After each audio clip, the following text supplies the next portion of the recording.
Instantly, the mechanisms on the iron armor began to activate. Only when the final iron pillar was pulled from his body did the old man, imprisoned for 12 years, finally break free from his bonds. But just as he was about to rise, the elders of the Wuji sect arrived with their disciples. This only fueled his excitement. Unexpectedly, the demonic master, chained for 12 years, still possessed the same formidable power as before. So the elders immediately led their disciples to form a sword formation. Yet the formation proved utterly useless against him. Disciples suffered heavy casualties. The sound of fierce combat caught Jack's attention. Yet when he rushed back to the sect, all his fellow disciples had been slaughtered. Even his master clung to life by a thread. On his deathbed, he handed Jack the Alliance leader's token, charging him to unite the 7 great sects to slay the demonic fiend. This old man was named Thomas, leader of the Netherworld cult,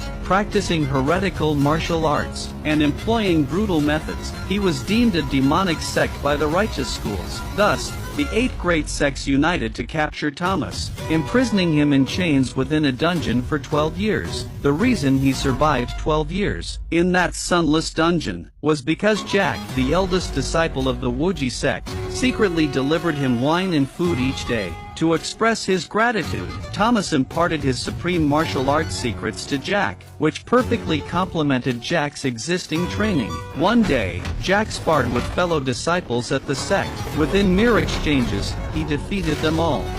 Just as Jack basked in his triumph, he suddenly realized the key in his pocket was missing. This key was the very one that unlocked the mechanism on Thomas's body. And now, this key was in the hands of an enemy. It turned out that just days prior, enemy tribesmen had launched a sudden, large-scale invasion. Jack had led the charge to resist the foreign foe. But strangely, a woman had fought him for only 1 round before fleeing. Then, the enemy army had abruptly withdrawn. It turned out the enemy tribe's goal was not to attack the city, but to steal the key from Jack. Soon after, the enemy prince arrived at the main camp. They sought to ally with the Netherworld cult to annihilate the 8 great sects. At this moment, Jack, seeking vengeance for the Wuji sect and his master, used the Alliance leader's token to summon the leaders of the 7 great sects. However, after gathering all 7 sect leaders, when Jack rushed to the scene, he discovered they had all been slaughtered. Then a cloaked figure leapt down. Jack recognized him as the newly freed Thomas. Moreover, when the person behind Thomas removed their mask,